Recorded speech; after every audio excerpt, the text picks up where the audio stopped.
मैं ज्योतिष पंडित दीपक दुबे और उपस्थित हूँ आपके साथ इस सप्ताह अर्थात 26 मई से 1 जून का साप्ताहिक राशिफल लेकर।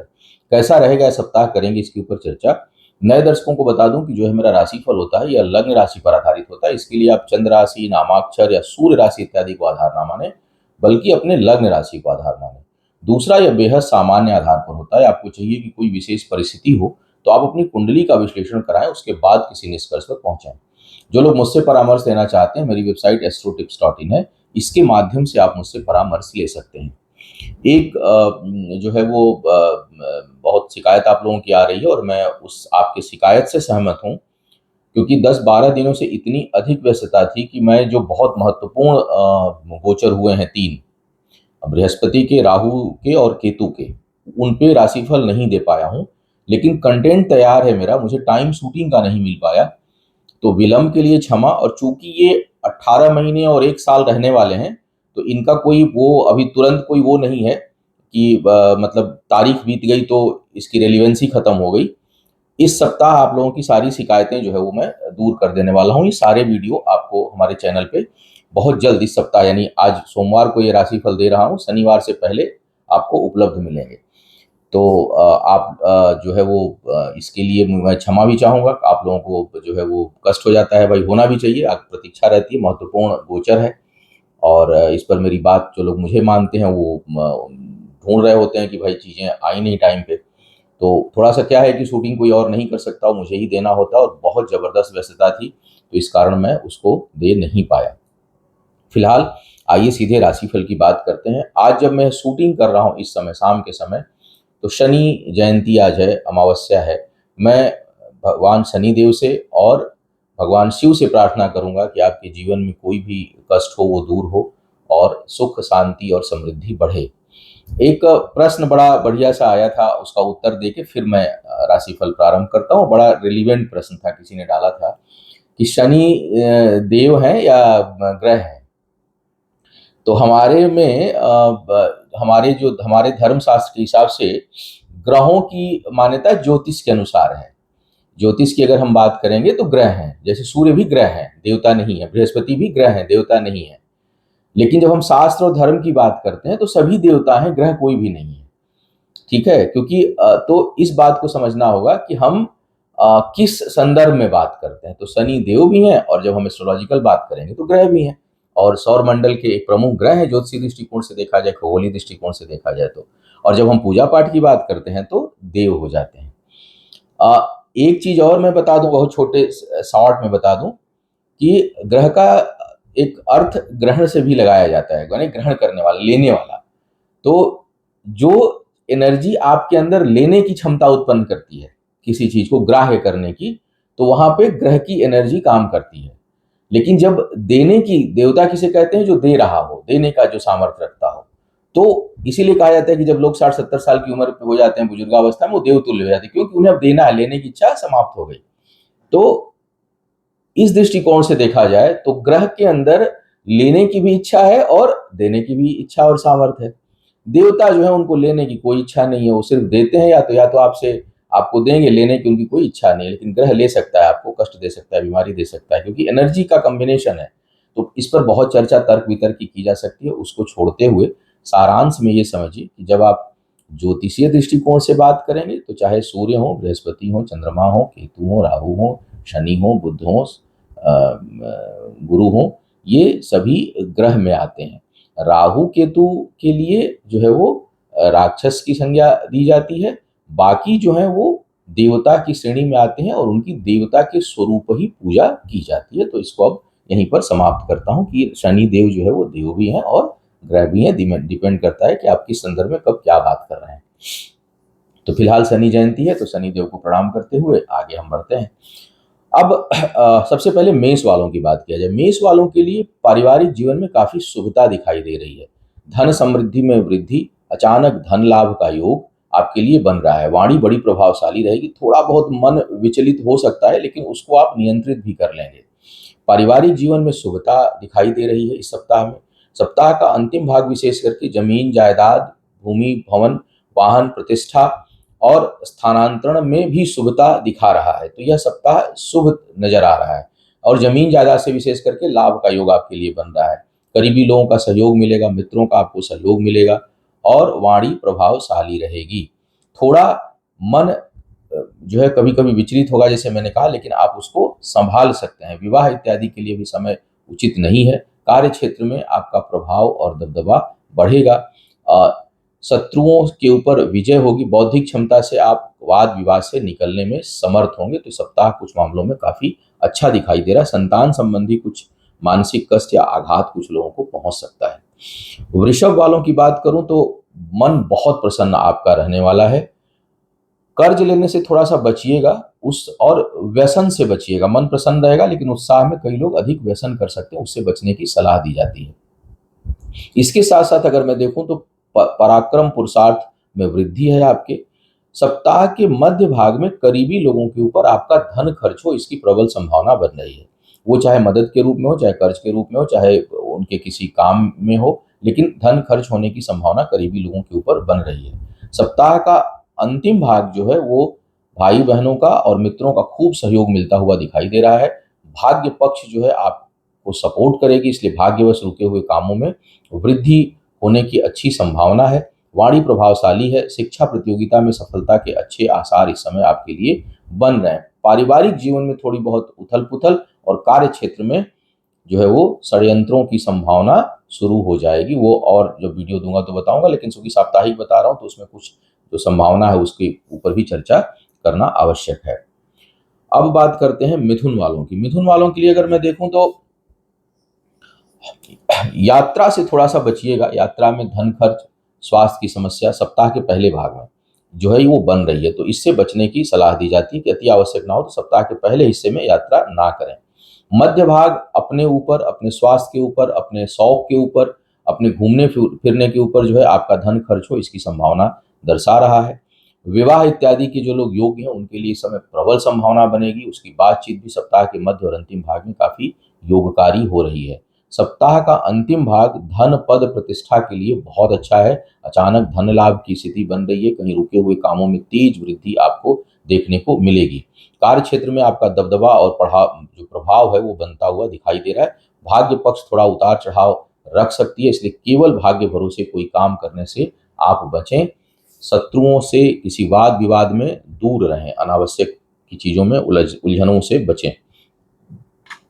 अब बात करता हूं कर्क वालों की। कर्क वालों के लिए देखूं तो इस समय आय बहुत अच्छी आपकी रहेगी। सोच भी काफी अच्छी रहेगी। सोच, सामर्थ्य और आय में अच्छी वृद्धि होती हुई दिखाई दे रही है। सप्ताह के मध्य भाग में किसी आवश्यक कार्य से सुखद यात्रा होने की संभावना बन रही है और उसमें आपको कार्य लाभ होगा, यानी कार्य सिद्धि होगी। जिस कार्य से आप जा सकते हैं उसके होने की संभावना बहुत प्रबल हो रही है। सप्ताह का जो अंतिम भाग है वह मान प्रतिष्ठा को बढ़ाने वाला, बहुत अधिक ऊर्जा देने वाला और उत्साह से भरपूर सप्ताह जो है आपका ये अंतिम भाग रहने वाला है। इसमें आप कुछ महत्वपूर्ण निर्णय लेंगे जो आपके लिए सार्थक होगा। विवाह इत्यादि के जो लोग योग्य हैं उनके लिए समय थोड़ा अभी प्रतिकूलता लिया हुआ हो सकता है। वहाँ कुछ कठिनाई, प्रतिकूलता का मतलब नहीं होने की संभावना नहीं है, होने की संभावना है, लेकिन उसमें वाद विवाद, अनावश्यक के तनाव हो, इसकी संभावना से इनकार नहीं किया जा सकता। धन के बचत को लेकर के सावधान रहिए। निवेश को लेकर के थोड़ा सावधान रहिए, क्योंकि निवेश जो है वो लंबे समय का इन्वेस्टमेंट नुकसान दे सकता है, तो सोच समझ कर आपको निवेश करना चाहिए। शिक्षा प्रतियोगिता में सफलता के लिए प्रयास बढ़ा दें। अब बात करते हैं सिंह वालों की। सिंह वालों के लिए देखा जाए तो इस समय बड़ा उतावलापन रहेगा, उत्साह से भरे रहेंगे और कुछ बड़े निर्भीक होकर के निर्णय ले सकते हैं, जिसमें कि रिस्क वाली चीजों पर हाथ डालने के लिए आप उद्यत होंगे, जो है वो परेशान होंगे। सप्ताह के पहले भाग में कार्य व्यापार संबंधी यात्राओं का योग है। मध्य में उससे लाभ का योग है और अंतिम भाग में कहीं पुनः सुदूर यात्रा का योग आपके लिए वहां से भी बन रहा है। और ये, लेकिन ये सभी चीजें सुखद हैं। कार्य व्यापार वृद्धि, धन वृद्धि जो है इसका अच्छा योग जो है वो बना रही हैं आपके लिए। वैवाहिक जीवन में उलझनें अब प्रारंभ होंगी, उसको संभालने की आवश्यकता है। स्वास्थ्य का ध्यान रखिएगा। पिता से सहयोग भी मिलेगा लेकिन टकराहट भी होगी, तो बीच की स्थिति आपको बना करके चलनी चाहिए और टकराहट से बचना चाहिए। शिक्षा प्रतियोगिता में बहुत अच्छी वृद्धि इस समय आपको और सफलता मिलेगी। संतान प्राप्ति के लिए अब जो है वो बड़ा अच्छा योग आपके लिए बन रहा है, प्रयास कर सकते हैं, अगर शनि की दशा अंतर्दशा नहीं है तो। अब बात करते हैं कन्या वालों की। कन्या वालों के लिए रुके हुए कामों में गति, विशेष करके धन के मामले में, अगर आपका धन कहीं रुका हुआ है तो उसके अचानक प्राप्त होने की संभावना बनेगी, रास्ता खुलेगा, शुभ समाचार प्राप्त होंगे। सप्ताह का जो मध्य भाग है उसमें पद प्रतिष्ठा में अच्छी वृद्धि के संकेत मिल रहे हैं। कार्य क्षेत्र में आपका दबदबा और प्रभाव रहेगा। आय में अच्छी वृद्धि दिखाई दे रही है। शिक्षा प्रतियोगिता में सफलता का बहुत बढ़िया योग इस समय दिखाई दे रहा है। सप्ताह का अंतिम भाग तो विशेष रूप से आर्थिक मामलों में आपको अच्छी प्रगति दे सकता है।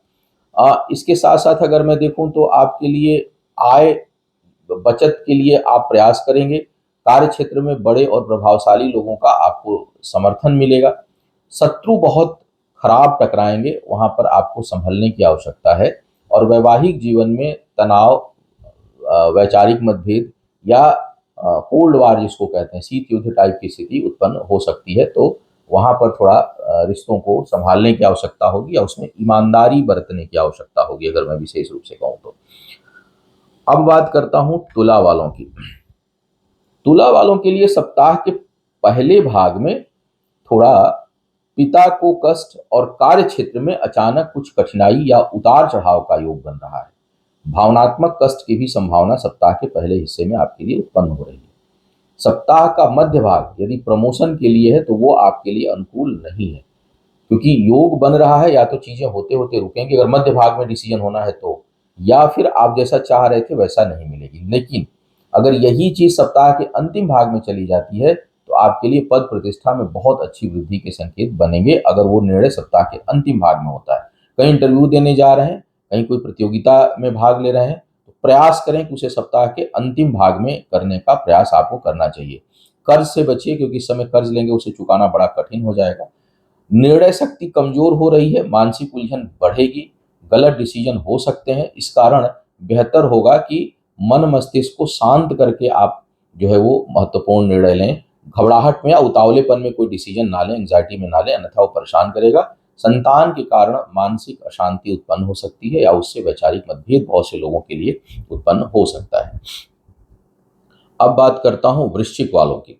वृश्चिक वालों के लिए देखूं तो सप्ताह के पहले हिस्से में कार्य व्यापार में बहुत अच्छी वृद्धि के संकेत हैं, विशेष करके व्यापारी वर्ग को। उस मामले में आपका भाग्य भी साथ देगा और उन्नति के भी योग हैं। नए आयाम, नए जो है वो संबंध बनेंगे, नए अनुबंध बनेंगे और वो लाभकारी होंगे। सप्ताह का मध्य भाग थोड़ा सा सेंसिटिव हो रहा है, भाग्य को लेकर के लिए भी और स्वास्थ्य को लेकर के भी। लेकिन पुनः अंतिम भाग जो है वो बहुत वृद्धि देने वाला है आपके लिए। उसमें अचानक रुके हुए कामों में वृद्धि, भाग्य का साथ, शुभ समाचारों की प्राप्ति, परिश्रम के द्वारा जो किए हुए काम है उसमें अच्छी सफलता, इन सभी चीजों के लिए बेहतर समय है। पराक्रम पुरुषार्थ बहुत बढ़ा चढ़ा रहेगा। न थकने वाला प्रयास जो है आप इस समय करेंगे। शिक्षा प्रतियोगिता में उच्च शिक्षा के लिए विशेष करके समय काफी अनुकूल दिखाई दे रहा है और प्रभावशाली और बड़े लोगों का साथ मिलेगा। पिता के स्वास्थ्य का ध्यान आपको रखना चाहिए। अब बात करता हूं धनु वालों के लिए। धनु वालों के लिए अगर मैं देखूं तो भाग्य पक्ष थोड़ा कमजोर हो रही है और अनावश्यक के शत्रु उत्पन्न हो सकते हैं। आपके किए हुए अच्छे कामों की भी तारीफ ना होकर के उसमें कुछ लोग उसमें बदनामी आपकी करने का प्रयास करेंगे, तो उससे आपको विचलित नहीं होना है। शिक्षा प्रतियोगिता और बौद्धिक क्षमता के मामले में समय काफी अच्छा है। प्रेम संबंध इस समय बेहतर होंगे, ऊर्जा से भरपूर रहेंगे। लाख कोई प्रयास करे इस दौरान आपको नुकसान पहुंचाने का, आपकी बदनामी करने का, लेकिन आपकी प्रतिष्ठा पर कोई आंच इस समय लगा नहीं सकता। भूमि, भवन, वाहन इत्यादि से आपको लाभ होने की संभावना बन रही है, सुख समृद्धि बढ़ेगी।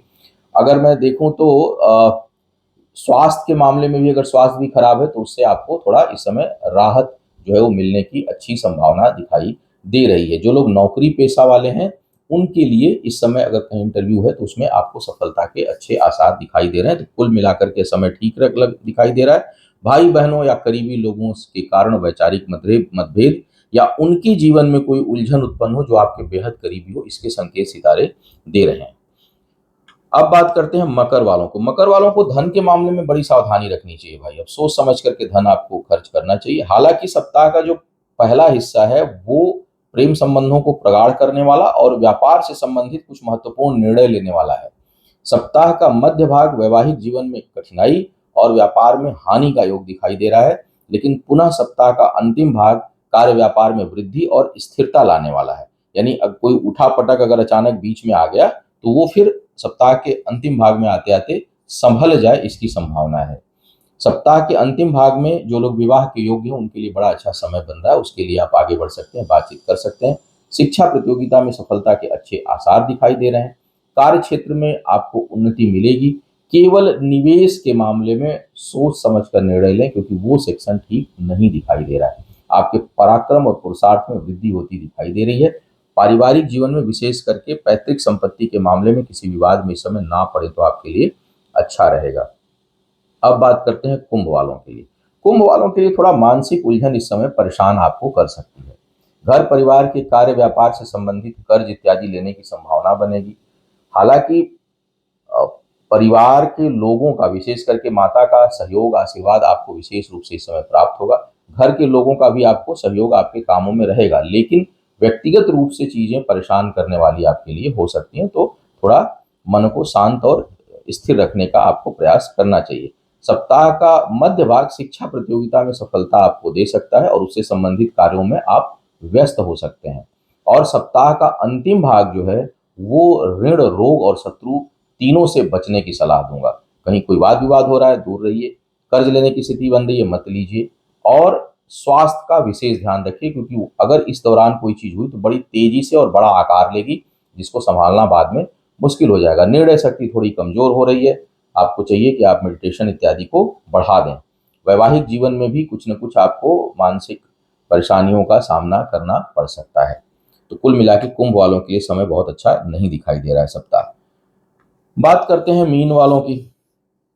मीन वालों के लिए देखूं तो सप्ताह का अंतिम भाग जो है, वो शिक्षा प्रतियोगिता में बहुत अच्छी सफलता दर्शा रहा है। क्रोध पर थोड़ा नियंत्रण रखना है। सप्ताह का जो मध्य भाग है, वो पारिवारिक जीवन में के दायित्वों की पूर्ति, कार्य क्षेत्र में प्रभाव और नौकरी व्यापार में अच्छी सफलता मिलने के आसार जो है वो दिखा रहा है। इस समय आपको नए कार्य, नए अनुबंध जो है वो प्राप्त होंगे और पिता का विशेष सहयोग और आशीर्वाद आपको मिलेगा। उनके सपोर्ट से आपको बहुत आप अच्छे काम करने में सफल होंगे। जो लोग विवाह इत्यादि के योग्य हैं, उनके लिए थोड़ी बहुत समस्याएं हैं। यात्राएं कष्टकारी होंगी, इसलिए बच के रहें। खर्च करते समय ध्यान रखें। व्यसन और अपने ऊपर बढ़ चढ़कर खर्च ना करें, अन्यथा उलझन में पड़ेंगे। शरीर का जो निचला हिस्सा है, वो कष्ट से प्रभावित हो सकता है सप्ताह के अंतिम भाग में। वहां कोई चोट चपेट या कष्ट मिलने की संभावना है, तो उससे बचने की सलाह दी जाती है। पुरुषार्थ पराक्रम खूब अधिक रहेगा। धार्मिक भावनाओं का भी थोड़ा उदय रहेगा इस समय, और धार्मिक क्रियाकलाप, सामाजिक कार्यों में आपकी गतिविधि और संलिप्तता बढ़ेगी। तो यह था इस सप्ताह का राशिफल। उम्मीद है आपको मार्गदर्शन मिला होगा। आपका आने वाला समय शुभ हो, आयु, आरोग्य और ऐश्वर्य की वृद्धि हो। इन्हीं शुभकामनाओं के साथ आपसे विदा लूंगा। पुनः मुलाकात होगी ढेर सारे महत्वपूर्ण गोचर के ऊपर चर्चा लेकर के इस सप्ताह में। इन्हीं सब बातों के साथ और शुभकामनाओं के साथ आपसे विदा लेता हूँ। तब तक के लिए मुझे आज्ञा दीजिए। ओम नमः शिवाय।